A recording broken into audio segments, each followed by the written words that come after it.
I'm so excited. The new Halo MCC update looks incredible. It's been 6 months since our last big content update, and this new one arrives July 12th, so get ready, not long to wait. Now, last week we learned a bunch of Halo CE and Halo 2 cut and unfinished content is being restored and brought to MCC by a team of modders and community members hired by 343. And while all that is really cool, there are insane updates coming with this content update that just blow me away. Talk about 8-player Firefight. That's right. Join in Progress is coming to Firefight. Pretty incredible, as is Match Rejoin. So if you're on matchmaking side, you crash, whatever, you can rejoin into that Firefight match. Join in Progress opens the door for Firefight's debut in the custom game browser. That's right, Firefight matches will be browsable, joinable in the CGB. This is super exciting. 8-player Firefight is also happening. I have no clue how they were able to do this. The technical wizardry, huge thanks, because you and 7 of your friends can go play Firefight together. Not only that, you can go play it on a custom-made map. How about an unreleased DLC map? That's right. Also coming are some unreleased DLC maps in the ODST mod tools. So cool. And I'll quote here, with the introduction of Join in Progress support to Firefight, we've also made global changes to the saved films across all games which support theater in MCC. So previously in Halo 3 and ODST, only the film from the first instance of joining a game was retained. Meanwhile, in Reach, Halo 4, and Halo 2 Anniversary, each rejoined would overwrite the previous film recorded for that game. Now each join will retain its own film, so you won't lose any cool clips you captured before leaving and rejoining a game. Super small little polish there, but that nice quality of life. The Join in Progress feature is really being thought through, so theater mode getting an update as well there. Speaking of some of those unreleased DLC maps, here's what the update had to say. Since ODST was forked from Halo 3, at some point after some of the DLC maps were worked on, ODST's content also contained a few unreleased DLC maps that were explored for Halo 3. Those were included in this content update release of the ODST mod tools. Let's go. Jumping back to theater here for a second, Halo 4 campaign and Spartanov's theater mode support will be here on July 12th. One of the prettiest games in the collection. So excited to take the camera through here.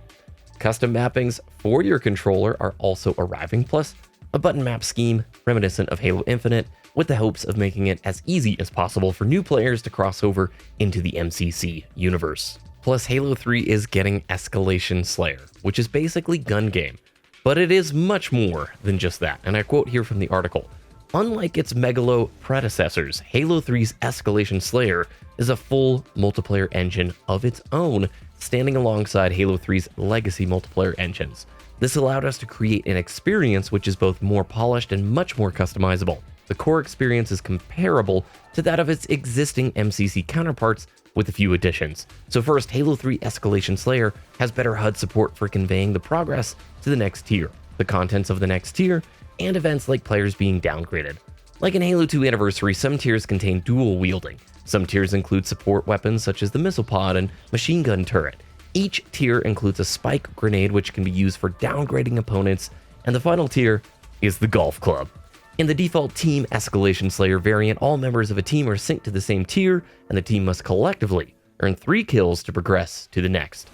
Also, they're adding those cool MOA statue collectibles to Halo 2. These are some pretty neat little weekly missions to go find in the campaigns, and the Acrophobia skull is being added to Halo CE. This lets you fly in the mission, so if you put the blind skull on, and then you put on the Acrophobia skull, you can take some really cool screenshots of the campaign from Halo CE and Halo 2, which are both pre-theater Halo games. And one of the most exciting things here, Fmod Soundbank support is coming for the plug-and-play features, so Steam Workshop.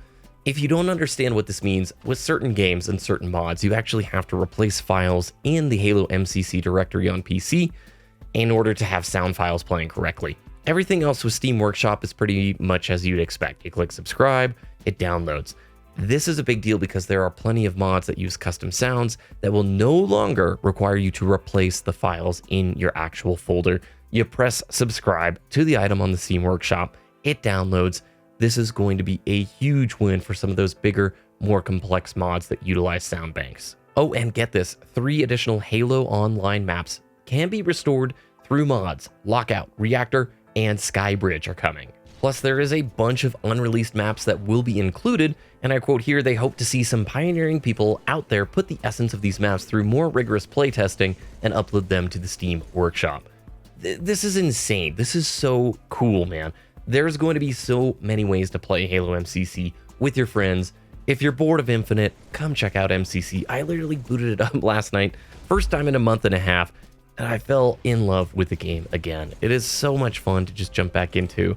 And the team should be really proud of the extra effort and support that they put in. I had no clue MCC was ever going to get to this point. It really does feel now like a love letter to Halo. There are plenty of things that, yes, still have work and desirable features that players want, but on the whole, I mean, come on, this is a huge package at this point. In the post, you see them teasing Halo 2 Griffball, for goodness sakes. This is incredible. I know I'm going to be trying to spin up a group of 7 other players on some custom firefight maps to see what kind of legendary firefight efforts we can get into. Oh, by the way, that 8-player firefight, it will not scale differently with the 8 players. It will still be the same enemy counts and all the AI will be the same as if it was 4-player, but honestly, 8 players is going to be a ton of fun on Legendary, I think. Those are the big points that stood out to me for this update. If you want to read the full and very detailed blog post, you should. And you should definitely check out all the info on the huge amounts of CE and Halo 2 unfinished, unreleased content that is being restored and coming to players. Things that no one expected us to get, like the Macworld reveal stuff. Like, come on, that's crazy. What part of the update are you most looking forward to? Shout out in the comments down below. If you enjoyed the video, thumbs it up, subscribe, do the YouTube things, and we will see you again in the next video.